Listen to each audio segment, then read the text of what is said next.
Bueno, muy buenos días. Vamos a continuar con la segunda parte de este seminario de integración cardiovascular. Vamos a seguir viendo la semiología de las valvulopatías y en este caso lo que vamos a ver es estenosis e insuficiencia mitral. Ustedes saben que la valvulopatía mitral, fundamentalmente la vinculada a la estenosis mitral, era una valvulopatía muy frecuente, inclusive en nuestro medio, hasta hace más o menos unos 20 años, a partir del cual ha comenzado a declinar claramente. Tal es así que hoy en los servicios de cardiología de todo el país, inclusive en los hospitales públicos, vemos bastante infrecuentemente, fundamentalmente, la estenosis mitral de etiología reumática. Así que vamos a empezar viendo las características más particulares de la estenosis mitral desde el punto de vista semiológico. Por un lado, ustedes recordarán que la causa más frecuente de la estenosis mitral es la vinculada a la agresión reumática, ya que el 50-70% de los pacientes no reportan el antecedente de haber padecido feria reumática en su niñez o adolescencia. Es muy importante que siempre este dato lo recaemos en todo paciente que consulta fundamentalmente por disnea. Otras causas que también pueden estar vinculadas a la estenosis mitral es la endocarditis infecciosa, que al igual que la insuficiencia, también es motivo en muchas oportunidades. La calcificación del anillo mitral, situación que hoy estamos viendo cada vez con mayor frecuencia. Si bien en algún momento se discutió sobre la existencia de la estenosis mitral degenerativa, calcificada, ¿sí? Hoy en día lo vemos muy frecuentemente, inclusive asociado a la estenosis aórtica, degenerativa y calcificada. Algunas malformaciones congénitas, como la válvula mitral en paracaídas, es responsable también entonces de la estenosis mitral. El lupus eritematoso y la artritis reumatoide, dos patologías inflamatorias crónicas, en particular colágenopatías, como el lupus, pueden afectar fundamentalmente la válvula mitral. El síndrome tifosfolipídico también lo puede hacer y en algunas oportunidades se puede presentar con cuadros de estenosis significativa. La fibrosis endomiocárdica, una patología que se caracteriza por hiperosinofilia, obliteración de la punta del ventrículo izquierdo y que es endémica en algunas zonas de nuestro país vecino de Paraguay y la zona del litoral argentino, también es otra de las patologías que tenemos que tener en cuenta y que pueden estar vinculadas a la estenosis mitral. El síndrome carcinoide, como ustedes sabrán, es una patología que afecta fundamentalmente las válvulas del lado derecho del corazón, pero que en otras oportunidades puede también afectar la válvula mitral generando un proceso estenótico. En las imágenes que ustedes están observando, en la parte inferior de la diapositiva, van a poder ver en la imagen central lo que se llama un zoom a nivel de una válvula mitral de características normales, y a la derecha lo que se denomina el doming mitral. Es una apertura en domo, sobre una válvula engrosada y calcificada, característica de la agresión mitral de larga data. Y la válvula mitral tiene una estructura morfológica muy particular que se la denomina en silla de montar, y lo que ustedes están observando en la imagen de la derecha es una válvula mitral desde un ecocardiograma 3D. Hoy se ha puesto a disposición de la medicina la ecocardiografía tridimensional y en particular en la valoración de la válvula mitral es de gran utilidad, fundamentalmente dado que es una válvula con una estructura geométrica espacial muy compleja y es muy útil para valorar fundamentalmente los prolapsos de la misma.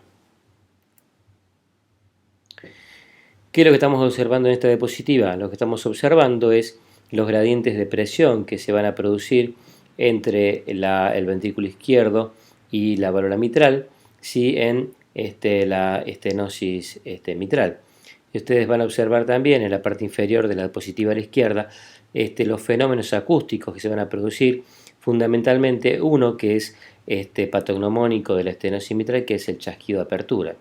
Después tenemos el rolido diastólico, el refuerzo presistólico en los pacientes que están en ritmo sinusal y su vinculación con los ruidos cardíacos. Ahí podemos observar en la parte superior de este gráfico cómo la presión de la aurícula izquierda y el ventrículo izquierdo se entrecruzan. Y fíjense en la línea roja, donde la estenosis mitral es de grado severo, el entrecruzamiento de presiones entre la aurícula izquierda y el ventrículo se produce a un nivel mucho más alto, ¿sí?, que en condiciones normales o inclusive con una estenosis mitral de grado leve. Y esto tiene entonces mucho que ver con el fenómeno acústico del aumento de intensidad del primer ruido que ya viéramos en los videos cortos de semiología, es decir, este alto nivel de entrecruzamiento entre las presiones del ventrículo, perdón, de la aurícula izquierda y el ventrículo izquierdo es el responsable que el componente mitral del primer ruido esté francamente aumentado en la estenosis mitral, fundamentalmente en la estenosis mitral de grado moderado, ya que en la estenosis mitral severa, donde la válvula está sumamente calcificada e inmóvil, en muchas oportunidades el componente mitral del primer ruido está disminuido o inclusive puede llegar a estar ausente. ¿Y cómo se hace el diagnóstico de una estenosis mitral? Es decir, ¿cómo yo hago el diagnóstico de un paciente en el cual sospecho estenosis mitral? Por un lado, y como pasa con toda la semiología en general y cardiovascular en particular, ¿sí?, con un examen semiológico, clínico, cardiovascular muy completo. Vamos a encontrar después también que estos pacientes, ¿sí?, tienen características radiológicas bien característicos como el agrandamiento de la aurícula izquierda, signos de hipertensión pulmonar y finalmente de congestión venocapilar pulmonar. Desde el punto de vista electrocardiográfico vamos a observar que tienen sobrecarga auricular izquierda y es muy común que presenten una arritmia que se denomina fibrilación auricular. Y finalmente el método diagnóstico, que es también el método estándar para la valoración de su severidad, que es el ecocardiograma Doppler cardíaco, en el cual vamos a poder estimar el área valvular mitral a través de la valoración del tiempo de mi presión. Vamos a poder evaluar la función ventricular izquierda, un score que define la posibilidad de que esta válvula sea tratada por valvuloplastia con balón, ¿sí?, que es el score de Wilkins, y eventualmente que estos pacientes también pueden tener valvulopatía asociada. Ustedes saben que el 25% de los pacientes con estenosis mitral reumática también tienen compromiso de la válvula aórtica. Finalmente, lo que vamos a ver es el tratamiento que pueden recibir estos pacientes, que hoy el tratamiento de elección es la valvuloplastia mitral con balón, ¿sí?, que vamos a ver algunos videos que lo ilustran un poco mejor. Clásicamente, la estenosis mitral se la ha definido como una enfermedad disneyizante, hemoptizante, palpitante y embolizante. Estas cuatro características reúnen justamente las características fundamentales, ¿sí?, estas cuatro definiciones de la patología. Por un lado, el paciente con estenosis mitral es un paciente que se presenta con franca disnea, disnea progresiva, primero a grandes esfuerzos y después a pequeños esfuerzos y finalmente prácticamente a mínimos esfuerzos, inclusive en reposo. No es raro que el paciente refiera tos y expectoración con contenido sanguíneo, es decir, con hemóptisis.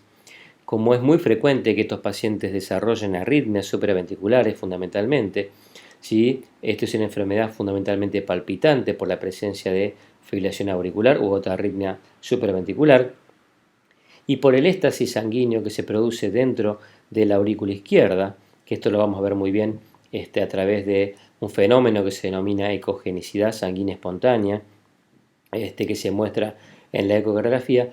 Es una patología que puede tener incidencia de embolia, ¿sí?, fundamentalmente a la circulación sistémica. Entonces, repetimos las características fundamentales de la estenosis mitral. Es una enfermedad disneyizante, hemoptizante, palpitante y embolizante. ¿Qué vamos a encontrar a nivel de la inspección del paciente con estenosis mitral? Por un lado, tiene a nivel facial, ¿sí?, el signo de las chapetas malares o signo de la bandera francesa, que consiste en una coloración típica, ¿sí?, que combina rubicundez con cianosis a nivel de la región malar, ¿sí?, que toma este color característico similar a la bandera francesa. A nivel del pulso periférico, en general no tiene características particulares como en las valvulopatías aórticas que vimos previamente. Tiende a ser habitualmente características normales, salvo cuando el volumen minuto está severamente comprometido por una estenosis grave, donde puede ser de baja amplitud. Y otra característica que podemos encontrar en el pulso de estos pacientes, si tienen fibrilación auriculares de un pulso arrítmico. A nivel del yugulograma vamos a encontrar ondas A, que se corresponden con la sístole auricular, y ondas B, francamente prominentes a nivel del pulso venoso entonces yugular. Y estos pacientes desarrollan en su evolución signos de insuficiencia cardíaca derecha que se caracterizan por edemas periféricos y hepatomegalia dolorosa, que es muy frecuente de encontrar. A nivel del choque de la punta, si en casos leves a moderados el choque de la punta es de características normales. Recordemos que en la estenosis mitral pura el ventrículo izquierdo está indemne, es decir, todo ocurre desde la válvula mitral hacia atrás y la cámara que sufre fundamentalmente alteraciones morfológicas es la aurícula izquierda, ¿sí? Así que en casos de estenosis mitral leve moderada el ventrículo izquierdo está normal si el choque de la punta entonces no revela características particulares. Ahora, en los casos en los que hay hipertensión pulmonar, ¿sí? Por congestión venocapilar, estos pacientes pueden desarrollar agrandamiento e hipertrofia del ventrículo derecho. ¿Sí? En estos casos vamos a encontrar, ¿sí?, que puede haber un choque de la punta interno que se palpa por dentro del choque de la punta del ventrículo izquierdo, ¿sí? Y es por el agrandamiento e hipertrofia del ventrículo derecho que hace girar el corazón en sentido antihorario, ¿sí? Dato que lo vamos a ver después, que es cómo se pone de manifiesto en la teleradiografía de tórax. Podemos encontrar además con un latido sagital presente, ¿sí?, con un signo de Dressler positivo, es decir, con la palpación con el talón de la mano del médico observador sobre la región baja del esternón, ¿sí?, que transmite un impulso sistólico en la región baja del esternón, que esto es característico entonces de la hipertensión pulmonar de grado moderado por lo menos, y la tríada de Chávez, que como dijimos revela también hipertensión pulmonar severa, con una sistólica pulmonar de por lo menos 70 milímetros de mercurio, y que está compuesta por un segundo ruido visible, palpable y matidez en la zona del foco pulmonar en el segundo espacio paraesternal izquierdo. Con respecto a la auscultación, recuerden que la estenosis mitral de grado moderado, fundamentalmente el primer ruido, el componente mitral, fundamentalmente va a estar aumentado de intensidad, ¿sí? Puede estar retardado, incluso con desdoblamiento paradójico, ¿sí? Y en la etapa avanzada de la enfermedad, con intensa inmovilidad valvular, puede haber una disminución del componente mitral del primer ruido. El dato patognomónico característico, dijimos entonces, de la estenosis mitral reumática es el chasquido de apertura, que ocurre posterior al componente aórtico, al segundo ruido, ¿sí? Incluso es posterior al componente pulmonar del segundo ruido, y vamos a ver que hay una vinculación entre el tiempo entre el componente aórtico o A2 del segundo ruido y el chasquido de apertura. Mientras más corto es este tiempo entre el componente aórtico, el segundo ruido y el chasquido de apertura, mayor es la severidad de la estenosis mitral. Por otro lado, la ausencia de un chasquido de apertura nos habla de una válvula severamente calcificada y probablemente este paciente que no tiene chasquido de apertura sea un mal paciente para realizarle una valvuloplastia con balón. Dijimos también que tiene un rolido diastólico que se comporta o que se oculta inmediato al chasquido de apertura, que se oculta mejor en la región del ápex y en decúbito lateral izquierdo o decúbito de Pachón, y que la duración de este rolido diastólico sí tiene una relación directa con la severidad de la estenosis mitral. O como otros datos accesorios o auscultatorios en la estenosis mitral, podemos encontrar un componente pulmonar del segundo ruido aumentado, fundamentalmente en aquellos pacientes que tienen hipertensión pulmonar. Puede existir un refuerzo presistólico que puede estar presente, aunque es más raro en aquellos pacientes inclusive que no tienen sístole auricular porque están con fibrilación auricular. Y podemos encontrar en algunos casos estenosis mitrales áfona, ¿sí?, por interposición del ventrículo derecho o en estadios leves de la enfermedad, y podemos encontrar inclusive estenosis mitral áfona por trombos auriculares o posterior a una comisurotomía. Como dato semiológico interesante, en aquellos pacientes donde el chasquido de apertura se ausculta claramente en decúbito lateral izquierdo, en la región del choque de la punta, y también se ausculta a nivel del foco pulmonar, podemos pensar que la orejuela izquierda, lugar donde habitualmente se suelen formar trombos, está libre. Si por el contrario el chasquido de apertura se ausculta a nivel de la región del choque de la punta, pero no a nivel del foco pulmonar, sí es muy probable que esto obedezca a la interposición de trombos a nivel de la orejuela izquierda. Lo que vemos en este gráfico, ¿sí?, es la auscultación clásica del paciente con estenosis mitral. Entonces dijimos que el primer ruido habitualmente es fuerte, que puede ir disminuyendo en función de la calcificación y la pérdida de la movilidad valvular.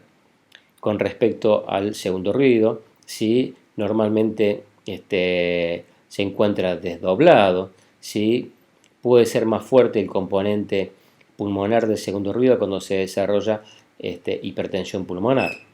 El chasquido de apertura, entonces dijimos, se escucha o se ausculta mejor en el ápex, fundamentalmente con el diafragma del estetoscopio.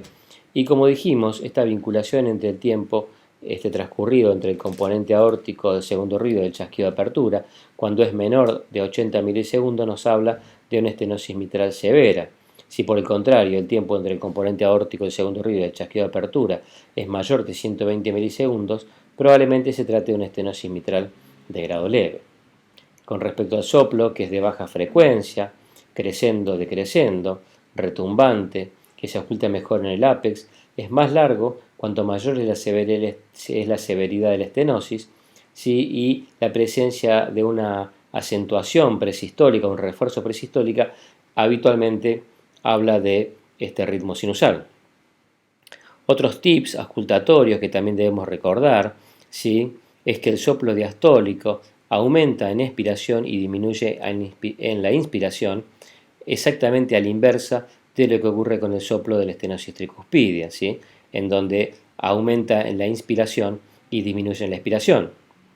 En la inspiración se separan habitualmente el componente aórtico de el segundo ruido y el chasquido de apertura, y al ponerse de pie, ¿sí?, se separa el componente aórtico del segundo ruido del chasquido de apertura y aparece, ¿sí?, y esto nos permite en muchas oportunidades hacer el diagnóstico diferencial, ¿sí?, con un segundo ruido desdoblado, donde habitualmente cuando el paciente se pone de pie, ¿sí?, los dos componentes, el aórtico y el pulmonar, se acercan. Por otro lado, el soplo diastólico disminuye en la fase presora o fase 2 de Valsalva. Finalmente vamos a comentar cuáles son los indicadores de severidad de la estenosis mitral. En la estenosis mitral, si un primer ruido disminuido de intensidad puede hablar de una válvula severamente calcificada e inmovilizada, y por eso la disminución de la intensidad. Podemos tener ausencia del chasquido de apertura, es decir, todo aquello que caracteriza por definición la estenosis mitral, su ausencia está hablando de una válvula sumamente calcificada e inmóvil. Un periodo A2, chasquido de apertura, francamente acortado, menor a 80 milisegundos, habla de severidad. La presencia de un roleo diastólico prolongado. Un componente pulmonar del segundo ruido con pérdida del desdoblamiento fisiológico. Recordamos que ocurre en inspiración. Cuando esto deja de ocurrir y el componente pulmonar del segundo ruido está francamente aumentado, sospechamos hipertensión pulmonar y por lo tanto la presencia de una estenosis mitral de grado significativo. El signo de Dressler positivo, ¿sí?, nos habla de hipertensión pulmonar por lo menos de grado moderado. Y cuando auscultamos lo que se denomina el soplo de Graham-Still, que es un soplo diastólico regurgitante a nivel del foco pulmonar, ¿sí?, también es otro indicador de hipertensión pulmonar significativa e insuficiencia pulmonar asociada y probablemente secundario en estenosis mitral de grado severo. Vamos a observar en esta teleradiografía de tórax, ¿sí? Fundamentalmente los signos que se corresponden al agrandamiento auricular izquierdo. El agrandamiento auricular izquierdo se manifiesta por un cuarto arco a nivel de la silueta cardíaca izquierda, ¿sí? Y por un doble arco derecho. Recordemos que la aurícula izquierda se proyecta horizontal y posterior en la silueta cardíaca, por lo tanto entonces aparece un cuarto arco izquierdo y un segundo arco o un doble arco del lado derecho. También tenemos en estos pacientes fundamentalmente edema intersticial que se manifiesta por líneas A o iliares de Kerley, ¿sí? Y por líneas B o periféricas de Kerley, que son claramente signos congestivos en estos pacientes. Podemos tener, por otro lado, signos de agrandamiento de la arteria pulmonar. Ustedes fíjense que prácticamente no hay botón aórtico porque con la hipertrofia del ventrículo derecho el corazón gira en sentido antihorario y el botón aórtico sí prácticamente desaparece y en su lugar lo ocupa la arteria pulmonar, ¿sí? Y el corazón toma esta morfología en sueco que se denomina claramente derecha. En esta radiografía de tórax de perfil lo que vamos a poder observar, ¿sí? Acá está demarcado lo que es aurícula izquierda, ventrículo izquierdo y lo que señala la flecha en un paciente que se le ha hecho en forma simultánea una seriada esofágica, ¿sí? Contrastada con vario, vamos a poder observar la impronta, ¿sí? De la aurícula izquierda sobre el esófago. Al nivel del electrocardiograma tenemos hallazgos bastante característicos. En este caso se trata de un paciente que tiene ritmo sinusal y observamos entonces hipertrofia auricular izquierda con agrandamiento que resulta de ondas P anchas, fundamentalmente en D2, ¿sí? Donde tiene una duración mayor a 0,12 segundos o 120 milisegundos. Esto habla de hipertrofia auricular izquierda. Hay un aumento de su amplitud, ¿sí?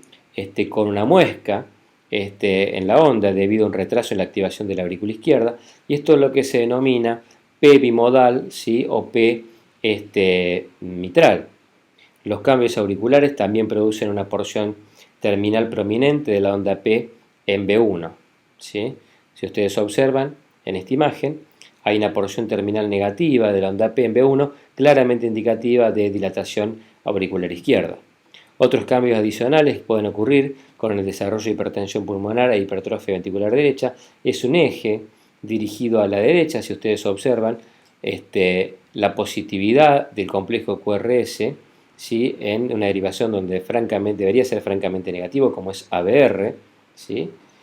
Y esto se pone manifiesto entonces con onda S mayor a la onda R en D1 y en ABL, ¿sí? Onda S más profunda o de mayor voltaje que la onda R en D1 y ABL, y una onda R alta en B1 y en B2 con una relación R mayor que S, ¿sí? O una onda R mayor a S mayor a 1. En estas tres imágenes que corresponden a un ecocardiograma transtorácico en la imagen superior izquierda e inferior derecha, nosotros lo que vamos a observar entonces es una valvula mitral, ¿sí? Fundamentalmente con una restricción de su apertura a nivel de las valvas, ¿sí? Por fusión comisural, con esa apertura clásica en domo, ¿sí? De la agresión reumática crónica. Fíjese que la valva posterior, esta que estamos señalando con el cursor, está francamente restringida en su apertura y la anterior abre un poco más, pero lo hace ¿sí? Con esta apertura en domo característica. Ahora estamos observando lo mismo. Esta es la valva anterior que abre un poco más y esta es la valva posterior en este eje de 4 cámaras. Esto es la aurícula izquierda y acá arriba está el ventrículo izquierdo. Fíjense, la valva posterior está francamente restringida en su movilidad y lo que estamos observando arriba a la derecha es un ecocardiograma transesofágico. Fíjense esta cavidad que tiene como circulando humo, ¿sí? Dentro de la misma, corresponde a la aurícula izquierda. Dijimos que este humo es la ecogenicidad sanguínea espontánea, es decir, los glóbulos rojos circulando, ¿sí? En fila de monedas a muy baja velocidad, y eso es lo que hace que esta valvulopatía sea particularmente embolizante, es decir, acá hay mucho riesgo de que se formen trombos, ¿sí? Que habitualmente se alojan en la aurícula izquierda y que pueden embolizar a toda la circulación sistémica. Lo que se hace con estos estudios de ecocardiografía es valorar un score, que es el score de Wilkins, justamente en función de la calcificación, ¿sí? El engrosamiento de la válvula, el compromiso del aparato subvalvular mitral. En función de eso se establece un score que va de 0 a 16 puntos y un paciente va a ser candidato a un tratamiento con valvuloplastia mitral con balón cuando tiene de 8 puntos para abajo. Más de 8 puntos ya lo hace francamente un mal candidato para la valvuloplastia mitral con balón, que es lo que ustedes van a observar en esta otra diapositiva, ¿sí? En la imagen de la derecha abajo, ustedes observan cómo en el flujo con color hay un aumento de las velocidades cuando la sangre pasa desde la aurícula izquierda peronal al ventrículo izquierdo, ¿sí? Y acá lo que se está midiendo son los gradientes a través de la válvula. Y en la imagen de la izquierda ven el inflado por radioscopía de un balón de Inoue, que es el nombre que recibe el balón, que se utiliza para tratar la estenosis. Fíjense que el balón es como si estuviese formado por dos balones más pequeños, con una región central, ¿sí? Que es la cintura del balón, la cual apoya a nivel de la válvula. Cuando el balón se infla, ¿sí? Dilata, ¿sí? Y rompe las adhesiones comisurales que establecen la estenosis mitral. Esto se hace cuando la válvula mitral alcanza menos de 1 centímetro cuadrado. Recordemos que una válvula mitral en condiciones normales tiene un área valvular entre 4 a 6 centímetros cuadrados. Cuando su área valvular efectiva baja de 1 centímetro cuadrado y el paciente tiene síntomas o ha desarrollado hipertensión pulmonar o fibrilación auricular, se decide si es un candidato apropiado, porque el score de Wilkins es menor a 8, realizarle una valvuloplastia mitral con balón, ¿sí? Mientras se le realiza un ecocardiograma transesofágico simultáneo para valorar si el resultado de la valvuloplastia ha sido satisfactoria y los gradientes transvalvulares han disminuido. Bueno, vamos a continuar con la insuficiencia mitral. La insuficiencia mitral junto con la estenosis aórtica son las dos valvulopatías que más se ven en la práctica, y es muy importante que comprendamos que la válvula mitral es una válvula muy compleja, que no está compuesta solamente de la estructura valvular, sino también de todo lo que se llama el aparato subvalvular mitral, compuesta por cuerdas tendinosas de primero, segundo y tercer orden, por los músculos papilares, anterolateral y posterior interno, e inclusive por las paredes del ventrículo izquierdo. Por definición, entonces, la insuficiencia mitral es la incompetencia valvular que se produce como consecuencia de una alteración anatómica o funcional, sea aislada o combinada, de los elementos que constituyen el aparato valvular mitral y que permite el reflujo de sangre desde el ventrículo hacia la aurícula izquierda durante la sístole ventricular.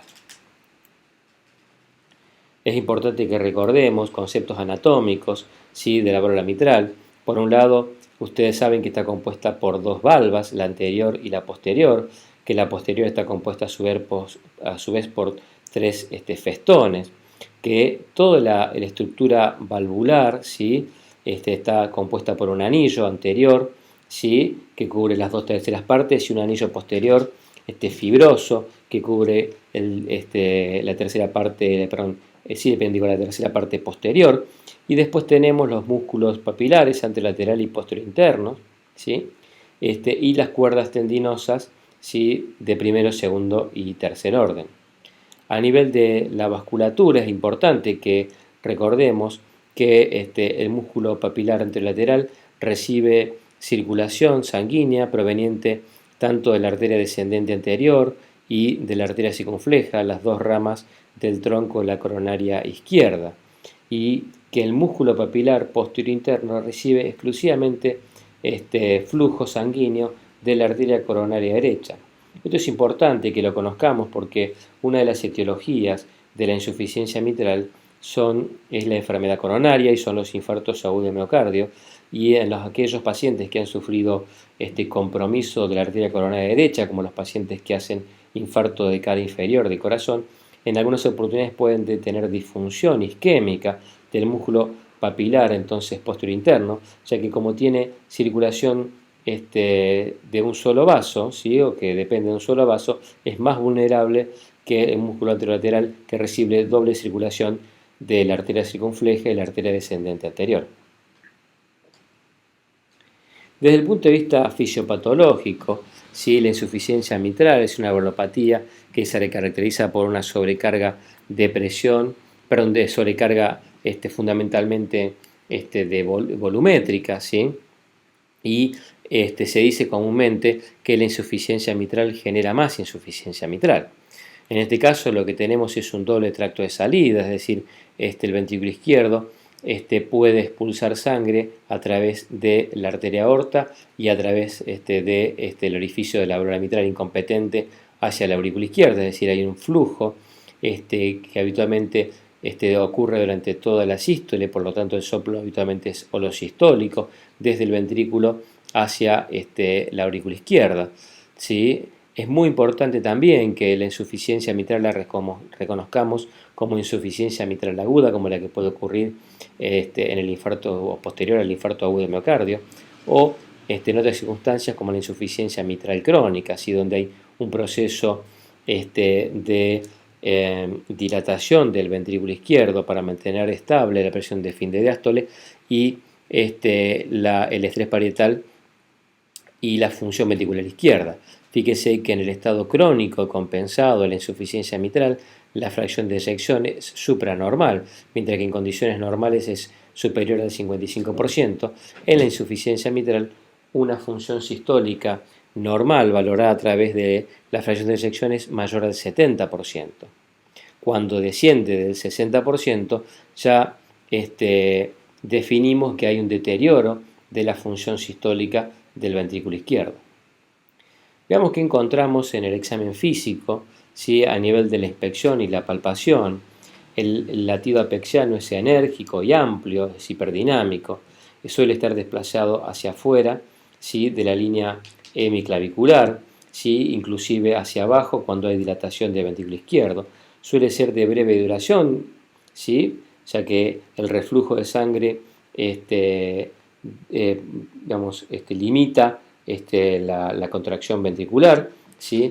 Y esa misma regurgitación de la sangre hacia la aurícula izquierda produce un movimiento hacia adelante del corazón, ¿sí? Que puede producir una pulsación del borde paraesternal izquierdo que se denomina pseudo Dressler, ¿sí? Es un Dressler que no está sobre el manubrio esternal, sino que está un poco más hacia afuera a nivel de la región paraesternal izquierda.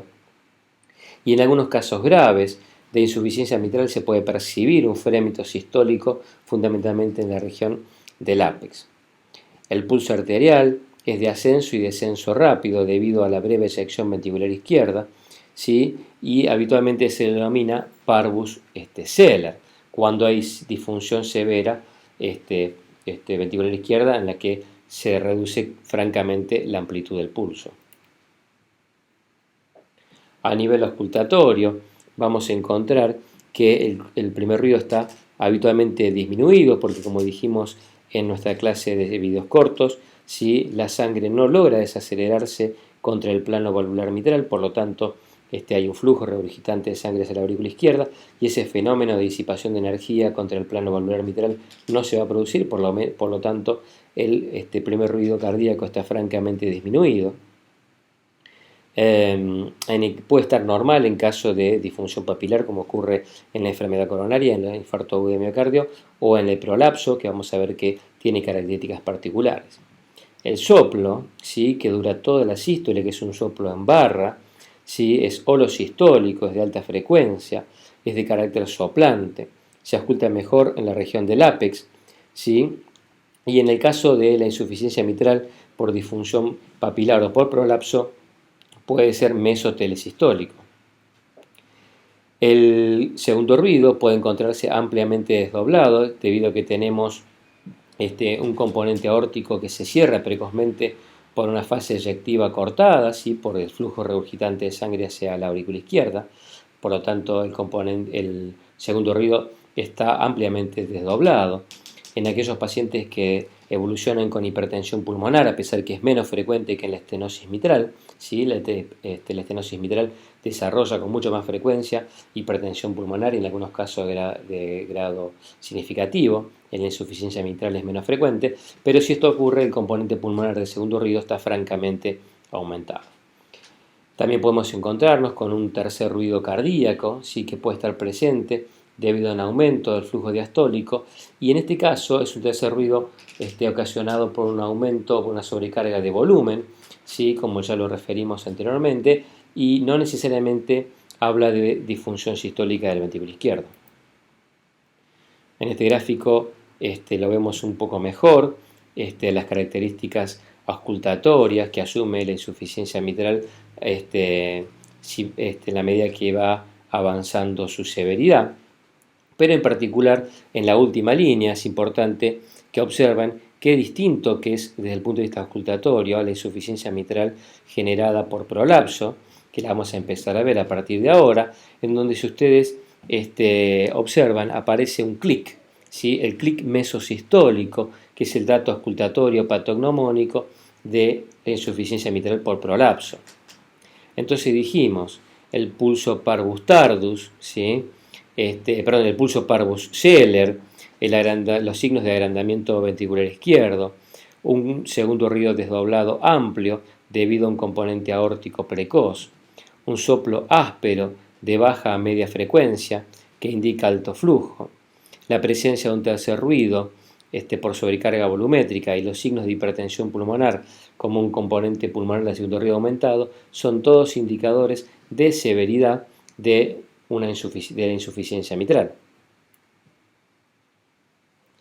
Vamos a hablar un poquito de prolapso mitral. En el prolapso mitral es una patología que en muchos casos es de origen congénito, ¿sí? Se caracteriza por válvulas, por valvas engrosadas, redundantes, que cuando se produce el cierre pasan por debajo del plano de cierre del anillo mitral, ¿sí? Por lo tanto se produce regurgitación de sangre desde el ventrículo izquierdo a la aurícula izquierda.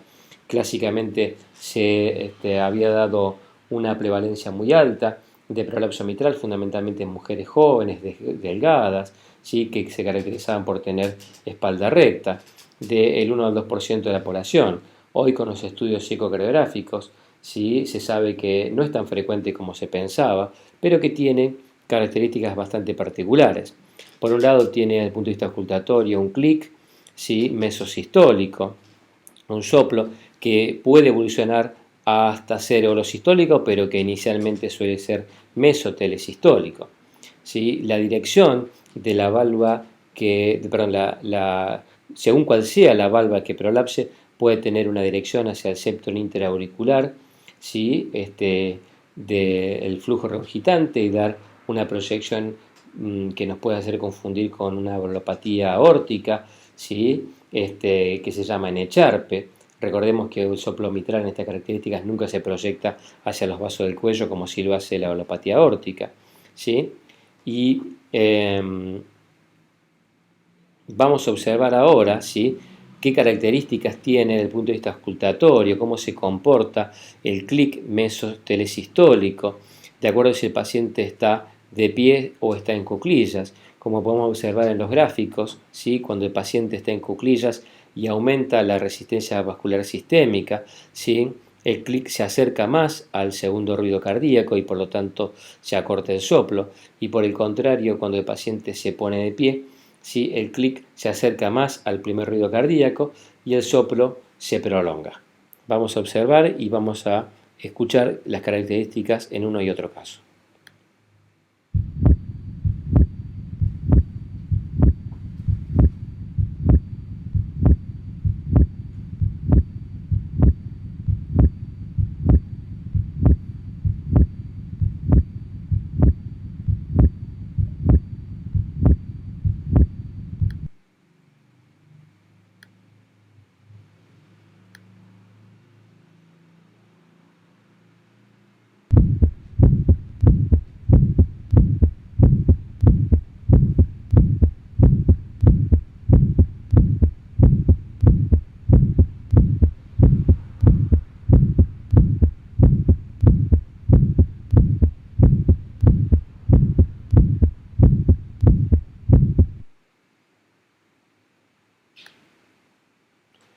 Bien, vamos a seguir entonces con las características de la teleradiografía de tórax. En la teleradiografía de tórax hay un agrandamiento auricular izquierdo, ¿sí? Habitualmente la aurícula izquierda está muy dilatada, en algunos casos puede ser de características gigantes. Acá tenemos lo mismo que vimos en la estenosis mitral, cuarto arco izquierdo y doble arco derecho. Puede aparecer dilatación del ventrículo izquierdo, que a diferencia de la estenosis mitral, donde el ventrículo izquierdo se encontraba indemne, en este caso, por la sobrecarga de volumen, puede estar francamente dilatado. Y puede haber signos de congestión pulmonar, pero esto, como dice inclusive en la diapositiva, es raro, ¿sí? Y pasa en los pacientes en los cuales hay descompensación o estadios muy avanzados de la enfermedad. Con respecto al electrocardiograma, es frecuente que encontremos fibrilación auricular, signos de agrandamiento auricular izquierda, hipertrofia ventricular izquierda en el 50% de los pacientes, hipertrofia ventricular derecha, hipertrofia biniventricular. En este caso podemos observar un paciente con ritmo sinusal, con una frecuencia cardíaca de 66 latidos por minuto, con un eje del QRS a más 60 grados, con signos de agrandamiento auricular izquierdo, ¿sí? Que se pueden poner de manifiesto con esa deflexión negativa, ¿sí? Final de la onda P, que se observa en la derivación B1, característico de agrandamiento auricular izquierdo. Y podemos observar también trastornos de la repolarización con ondas T negativa en la cara lateral, B4, B5, B6, y con criterio de Sokolov positivo que nos habla de hipertrofia ventricular izquierda. Finalmente, lo que estamos observando son imágenes de ecocardiografía Doppler color, donde observamos en esta imagen a la izquierda abajo un flujo regurgitante que parece una serpiente circulando dentro de la aurícula izquierda, ¿sí? Que tiene efecto Coanda, que así se llama cuando el flujo circula, ¿sí? Con un jet dentro de la aurícula izquierda. Se trata de una insuficiencia mitral de grado severo por prolapso de la válvula posterior. Fíjense cómo el jet regurgitante golpea el septo interauricular. Seguramente en este caso es un paciente que tiene un soplo mesotelesistólico, probablemente con clic, ¿sí? Y el soplo se proyecta habitualmente, entonces dijimos, en la región mesocárdica, simulando en algunos casos el soplo de una valvulopatía aórtica por estenosis. En las imágenes de la derecha, arriba, lo que observamos es una imagen de 4 cámaras, ¿sí? Arriba el ventrículo izquierdo y abajo la aurícula izquierda, y observamos el flujo regurgitante que se produce durante la sístole desde el ventrículo izquierdo hacia la aurícula izquierda. Finalmente, en la última imagen, abajo a la derecha, es un zoom hecho con un ecocardiograma transesofágico donde observamos el prolapso de una de las válvulas, la válvula posterior mitral. Bueno, hasta aquí hemos llegado con las características semiológicas más importantes entonces de las valvulopatías mitrales, tanto estenosis como insuficiencia mitral.